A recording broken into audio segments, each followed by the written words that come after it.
Buenas tardes, saludos cordiales. Mi nombre es Mercy Ramírez, soy participante de la carrera de Derecho en el Instituto de Alto Estudio y Posgrados IESI. De modo que a través de esta presentación vamos a desarrollar el segundo módulo referido a la unidad curricular Fundamentos de Derecho Público. En este sentido, comenzaremos por tratar algunos aspectos básicos del derecho público y del derecho privado. Es importante resaltar en primer lugar algunas definiciones que nos van a ayudar a tomar en cuenta algunos términos fundamentales de este tema, tales como el derecho internacional público, considerando que el derecho internacional público es el conjunto de normas y principios que regulan las relaciones entre los distintos sujetos del derecho internacional, es decir, es la expresión internacional de la sociedad. Asimismo, cuando nosotros comentamos el derecho internacional público, es importante hacer mención de las teorías monistas, por ejemplo, dentro de las cuales se sostiene que el derecho internacional y el derecho nacional integran un mismo ordenamiento jurídico en la forma de una pirámide de Kelsen, en la cual pues el primero es supremo en relación al segundo por encontrarse en la punta de esa pirámide.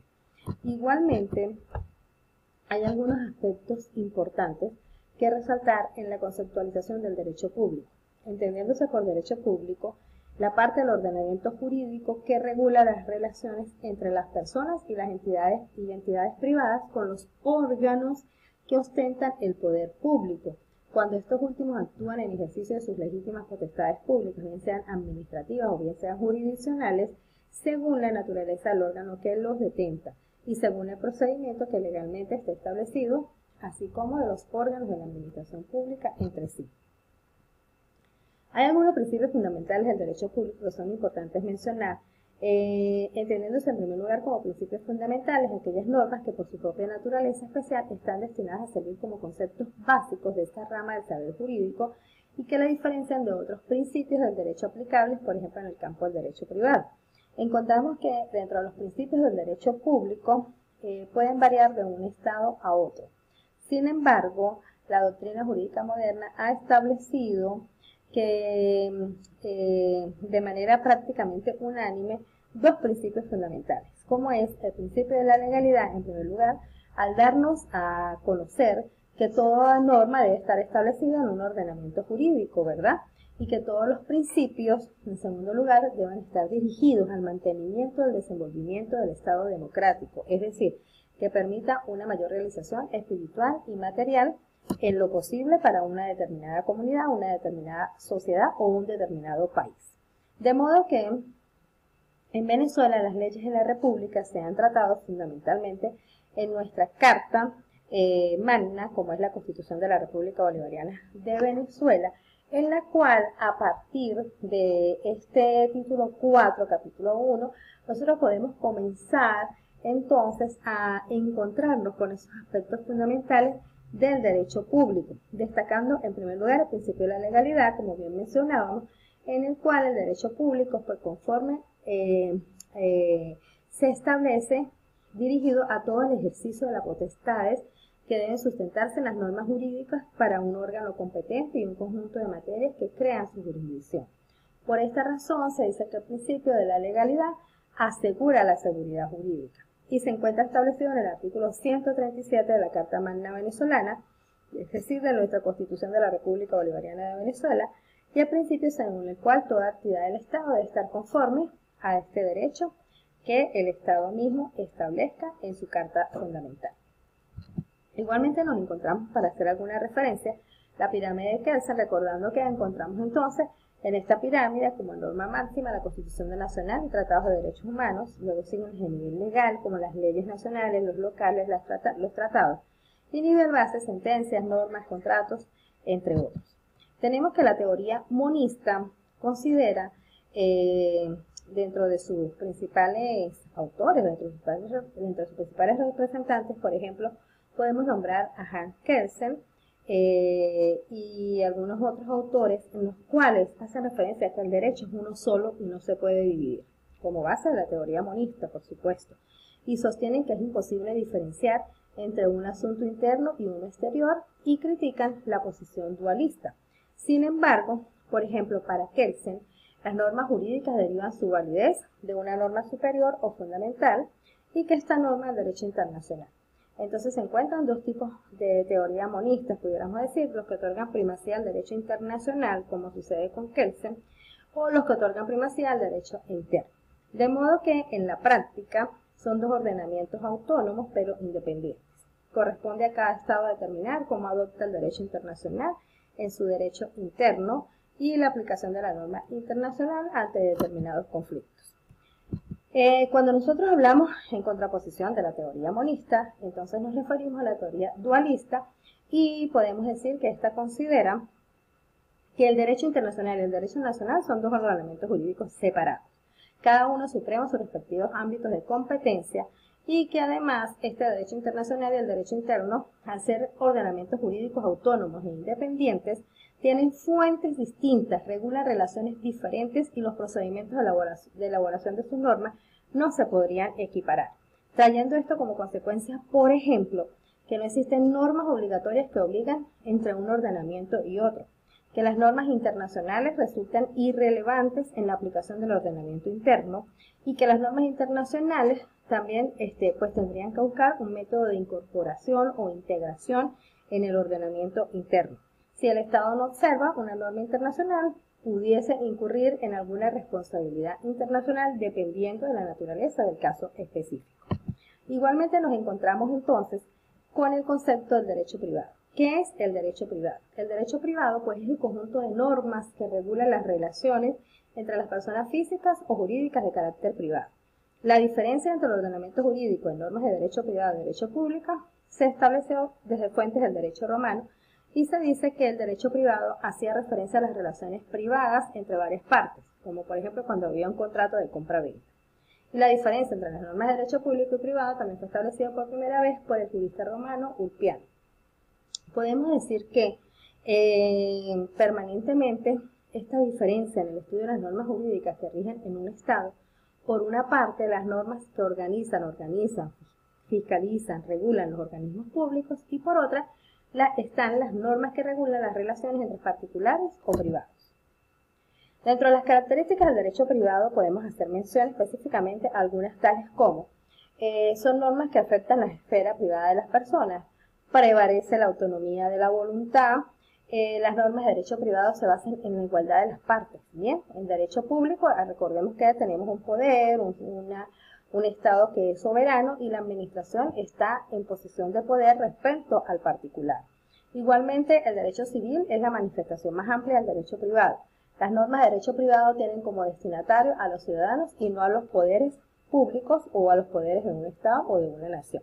Los poderes públicos pueden verse afectados por la regulación del derecho privado cuando actúan como persona privada. En la presunción de la legalidad de los actos del poder público nos encontramos, por ejemplo, que el acto debe venir de una autoridad legítima, que no estar expresamente proscrito por la Constitución o las leyes, no debe ser de ejecución imposible, no implica la realización de un delito, bien, para que tenga legalidad de actos públicos. Encontramos el principio de la competencia. El principio de la competencia se encuentra establecido en el artículo 137 de la Constitución de la República Bolivariana de Venezuela y dispone que la Constitución y la ley definirán cuáles son las atribuciones de los órganos que ejercen el poder público, los cuales deben sujetarse a las actividades que realicen. De esta manera se concede una facultad, pero establece una obligación y un límite dentro del cual puede actuar este órgano del Estado. Dentro de los factores condicionantes de la competencia nos encontramos el territorio, la materia, el grado, el tiempo. Cuando queremos hacer mención, por ejemplo, de algunos de ellos, nos encontramos que el territorio es el ámbito territorial al cual queda circunscrito un determinado acto. Se es competente en un determinado lugar, por ejemplo, en un determinado municipio. La materia es la forma normal de la determinación, el conjunto de actividades, tareas o sectores que la ley asigna a un órgano del Estado. Se es competente en determinada materia, por ejemplo, materia penal. Además, el grado es la competencia según el nivel al cual se corresponda. Podemos decir que se es competente dentro de una jerarquía. El tiempo, las competencias pueden ser temporales, Se es competente durante el periodo de un ejercicio.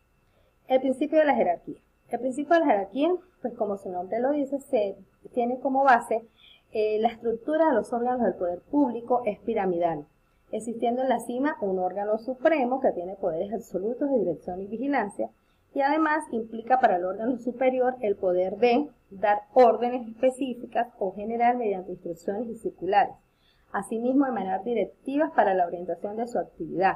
En ese principio de jerarquía también puede vigilar todos los actos de sus subordinados, abocarse en la previsión de la inercia, sustituir el órgano inferior en la hipótesis de inercia del mismo, delegar al órgano inferior un acto que sea de su competencia, anular o modificar por instancia de parte los actos de los órganos inferiores reconocidos que sean ilegítimos o inoportunos.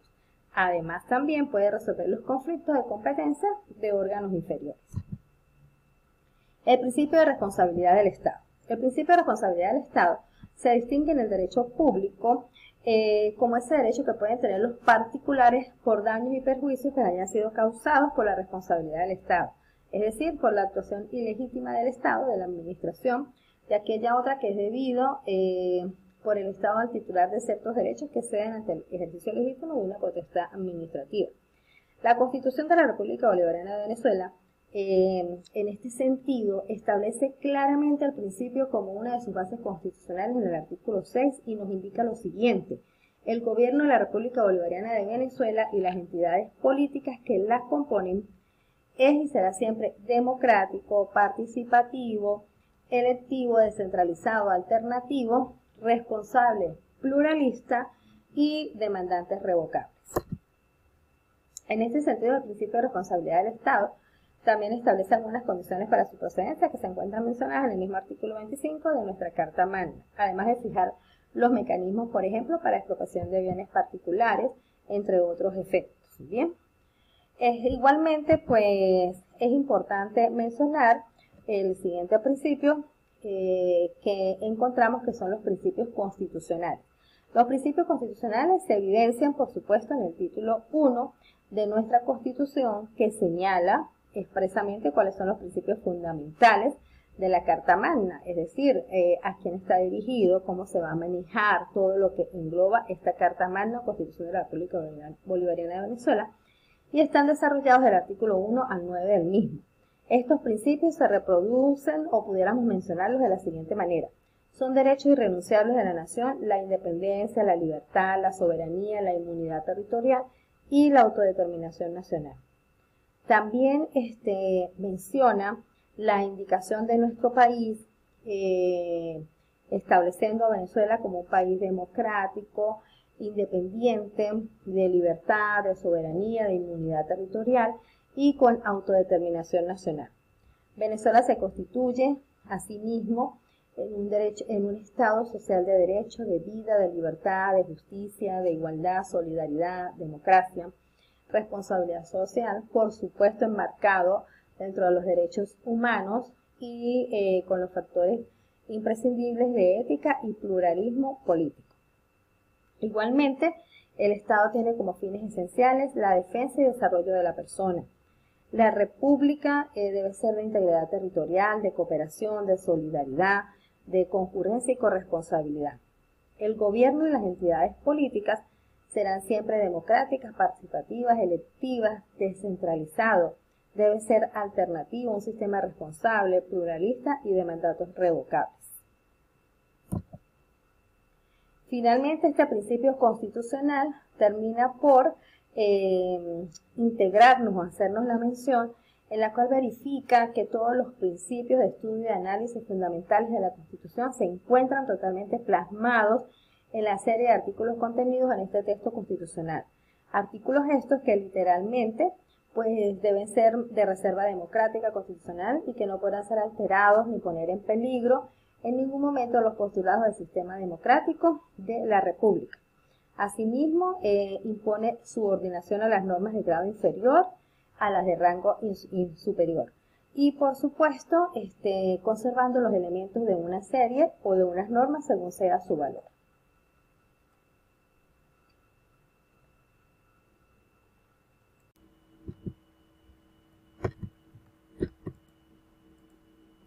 En segundo lugar, o como segunda parte de esta presentación, continuamos con los principios de este derecho público, en el cual nos encontramos el principio de la especialidad.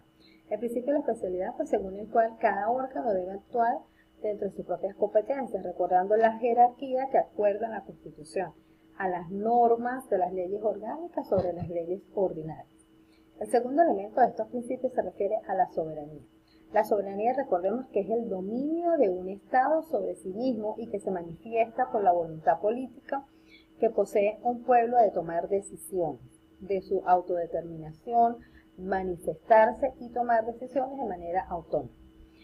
Los órganos que ejercen la soberanía en Venezuela podemos decir que se encuentran estructurados en el Poder Ejecutivo Presidencial, en el Poder Legislativo, en el Poder Judicial, igualmente en el Poder Ciudadano y en el Poder Electoral.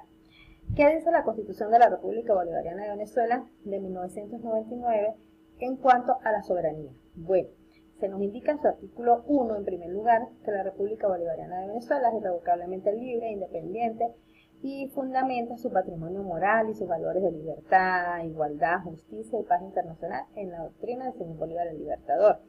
Y dice que son derechos irrenunciables de la nación. La de su independencia, la libertad, la soberanía, la inmunidad, la integridad territorial, así como la autodeterminación nacional. Igualmente, en este mismo sentido, el artículo 5 nos indica que la soberanía reside intransferiblemente en el pueblo, que quien la ejerce directamente en la forma prevista en esta Constitución y la ley e indirectamente mediante el sufragio o los órganos que ejercen el poder público. Entonces, por eso encontramos este elemento tan importante de la soberanía que se ejerce a través del pueblo y que además, pues de una forma prevista irreversiblemente y desde todo punto de vista fundamental en la Constitución de la República Bolivariana de Venezuela. Las clases de pacto de derechos humanos. Actualmente existen diversos tratados de derechos humanos, de los cuales pues son nombrados pactos o convenios. Podemos decir que estos instrumentos se han derivado de los sistemas de derechos humanos vigentes en las Américas, el sistema universal y el sistema interamericano. El sistema universal se entiende como el conjunto de órganos, documentos normativos, vinculantes y no vinculantes, mecanismos mediante los cuales la ONU, que es el organismo rector, busca proteger y promover los derechos humanos de las personas en todo el mundo. La Declaración Universal de Derechos Humanos, tenemos el Pacto Internacional de Derechos Económicos, Sociales y Culturales, el Protocolo Facultativo del Pacto Internacional de Derechos Económicos, Sociales y Culturales, encontramos el Pacto Internacional de Derechos Civiles y Políticos, tenemos igualmente el facultativo Pacto Internacional de Derechos Civiles y Políticos. Tenemos otras clases de pactos de derechos humanos, como por ejemplo en los cuales se han hecho resaltar algunos aspectos importantes, como cuando encontramos, por ejemplo, la Convención sobre los Derechos del Niño, la Convención sobre la eliminación de todas las formas de discriminación contra la mujer. Tenemos la Convención contra la tortura y otros tratos penales crueles que se consideran inhumanos o degradantes. Encontramos también el Convenio Internacional sobre la Protección de los Derechos del Trabajador, de todos los trabajadores migratorios y de sus familiares, así como, por ejemplo, algunos otros como la Convención Internacional para la Protección de Personas de Desaparición Forzada, entre otros. De tal modo que las clases de pacto de derechos humanos pues se encuentran en un sistema, pudiéramos decir, mundial, a través de la Organización de las Naciones Unidas, donde prevalece pues por supuesto el derecho a la vida, el derecho a consagrarnos como seres humanos, como personas que debemos ser respetadas, valoradas, el trato y todo aquello que vaya en contra de lo que pueda llegar a afectar la vida de un ser humano. Bien, todos estos derechos pues vienen a prevenir, a integrar todos estos pactos, todos aquellos elementos que deben tomarse en cuenta para prevenir, organizar, prever la calidad de la vida humana y sancionar todos aquellos que signifiquen afectaciones directas a la vida de los seres humanos. Encontramos también, por ejemplo, dentro del Pacto de Derechos Humanos, la eliminación de todas las formas de discriminación contra las personas con discapacidad, que es un elemento bien importante. Tenemos los protocolos de la Convención de Derechos Humanos para la abolición de la pena de muerte y algunos de protocolos como las formas de discriminación para sancionar, prevenir, erradicar un tema importantísimo como es la violencia contra la mujer. De modo que cuando nosotros pues hacemos esos análisis de los pactos de derechos humanos encontramos esa forma de prever todo aquello que significa discriminación, maltrato, denigración para cualquier parte de una sociedad en la que se considere la vida de los seres humanos. Tenemos que el análisis de la Carta Democrática Interamericana como un tratado internacional suscrito por los miembros de la OEA, cuyo objetivo es asumir el compromiso de garantizar la democracia en la región. Es importante que en esta injerencia extranjera en asuntos de la Carta Democrática Interamericana, pues se han promovido algunos factores que pueden llegar a invadir o a formar involuntariamente o voluntariamente irrespetos a países o personas de otras regiones. Cuando nosotros hablamos igualmente de todo este compendio del derecho público, del derecho privado, de los principios fundamentales, de nuestra Carta Magna, de los poderes de especialidad, de jerarquía, la soberanía, entre otros, encontramos un elemento importantísimo y fundamental como es el poder constituyente. El poder constituyente es la potencia originaria, extraordinaria y autónoma del cuerpo político de una sociedad, que dicta las normas fundamentales para la organización y funcionamiento de su convivencia política y jurídica, pudiendo sustentar o cancelar la Constitución su pretensión de validez. Es una potestad de la suprema capacidad y dominio del pueblo sobre sí mismo al darse su propia voluntad en una organización política y un ordenamiento jurídico. El poder constituyente pues tiene varias características en las cuales nos encontramos, que es un poder supremo. Es decir, no depende de ningún poder anterior, es supremo porque se coloca por encima de los demás poderes que va a constituir. También se considera este poder constituyente como extraordinario, porque es único. Solo se presenta en circunstancias muy especiales como en la revolución y solo ocurre una sola vez. Es directo porque proviene directamente de la voluntad del pueblo. Es soberano porque a través de esta potestad el pueblo puede establecer lo que más le convenga y por qué se encuentra sometida o sometido de antemano a alguna norma dentro de un determinado conjunto de acciones. Bien, es incondicionado porque establece un ordenamiento jurídico de la manera que el pueblo prácticamente desee o sea su voluntad. El poder constituyente puede ser un poder constituyente originario o un poder constituyente derivado. En el poder constituyente originario cambia la constitución de un estado luego de una revolución, llamado también poder constituyente absoluto, político, revolucionario, fundacional. Y podemos decir que su principal carácter es que destruye todas las instituciones preexistentes y crea nuevas. Y el poder constituyente derivado es aquel cuyo ejercicio está regulado y limitado por un poder constituyente originario a través de la Constitución, llamado también poder constituyente jurídico o reformador. Aquí pues encontramos entonces algunas características, diferencias entre el poder constituyente originario y el poder constituyente derivado. Cuando nosotros encontramos los límites del poder constituyente originario, podemos mencionar los siguientes. Pues, por ejemplo, el poder constituyente en la opinión de algunos autores no tiene restricción, ya que es de carácter extraordinario, supremo y directo. Sin embargo, otros autores opinan que sí tiene restricciones sobre la voluntad divina, que solo la voluntad divina no tiene restricciones y la voluntad humana debería estar condicionada, y este poder constituyente está condicionado a un proceso político del momento en que sea ejercido por un determinado pueblo. En el capítulo 3 de la Constitución de la República Bolivariana de Venezuela, en la Asamblea Nacional Constituyente, se encuentran los artículos 347, 348, 349, este poder constituyente. Dentro de las formas de gobierno podemos nosotros mencionar que tenemos, por ejemplo, gobiernos directos, gobiernos mixtos, que debe existir en su estructura una separación de poderes, la colaboración de poderes, la concentración de poderes. y nombrando de forma general algunas formas de gobierno como la dictadura, la democracia, los gobiernos legales, los gobiernos arbitrarios, los gobiernos de facto, los gobiernos usurpadores y los gobiernos de iure, que son llamados como gobiernos mediante procedimientos acogidos en la Constitución de un Estado. El sistema electoral, democracia y constitución. En nuestro país el sistema electoral es un sistema establecido desde nuestra propia Constitución de la República Bolivariana de Venezuela. Este poder electoral, desde el punto de vista institucional, organiza y supervisa todo lo relativo a la elección popular de los cargos públicos. A través del sufragio ejercemos este sistema electoral que es universal, directo y secreto, teniendo además la facultad de organizar las elecciones sindicales, gremiales y organizaciones de la sociedad civil que así lo soliciten.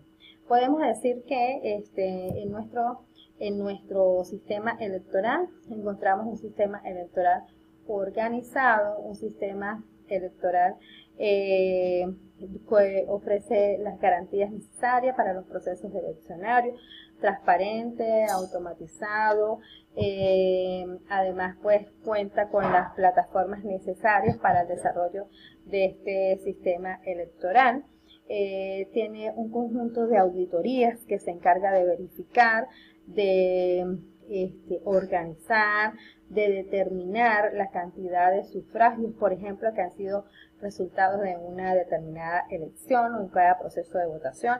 Además, las garantías de la transparencia, la confianza, la comunicación, que debe ser oportuna con los reportes, con las informaciones necesarias, bien sea cuando se trate de sistemas nacionales, electorales nacionales, estadales o municipales. Además, pues por ejemplo, también luego de ejercer el voto de manera directa, universal, pues se materializa la organización de este sistema electoral que para elegir los representantes a través del voto, ejerciendo el pueblo así, o la comunidad o una sociedad su determinado o su correspondiente sufragio, para entonces llegar a representar este poder soberano en el poder público de un Estado. De modo que cuando nosotros hacemos mención a la Constitución de la República Bolivariana de Venezuela, nos encontramos todas estas características democráticas, libres, independientes y que se ven reflejadas en los diferentes sistemas electorales de los cuales podemos nosotros contar y aplicar en nuestro país. Es importante recordar también que la democracia participativa y protagónica, que desde la 1999 se viene desarrollando en Venezuela con nuestra Carta Magna, ha sido una manera de dar respuesta a aspiraciones muy amplias de todos los sectores de la sociedad y que se multiplican en varios países de manera progresiva y constitucional. Encontramos algunos partidos políticos en la sociedad contemporánea que igualmente llevan un proceso organizativo, participativo y que forman parte de este sistema democrático en el cual gozamos en nuestro país.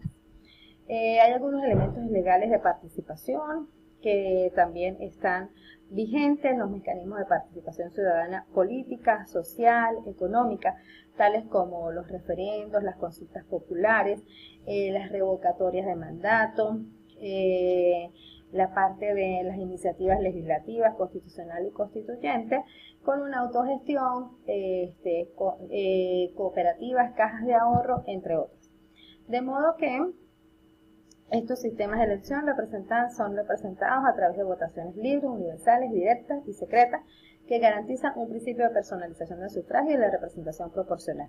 De este modo, pues es importante hacer mención de, en contraparte de esto, lo que se considera la antipolítica, que busca en muchos casos pues unos resultados diferentes para influir en actividades públicas que no se van a desarrollar con la normalidad necesaria, como lo consagra nuestros sistemas en la Constitución de la República Bolivariana de Venezuela. Con esto damos entonces fin a las diferentes puntos que acá se han tratado en el derecho público, sus diferencias con el derecho privado y algunos aspectos fundamentales en lo referido a nuestra Constitución de la República Bolivariana de Venezuela. Muchísimas gracias. Buenas tardes.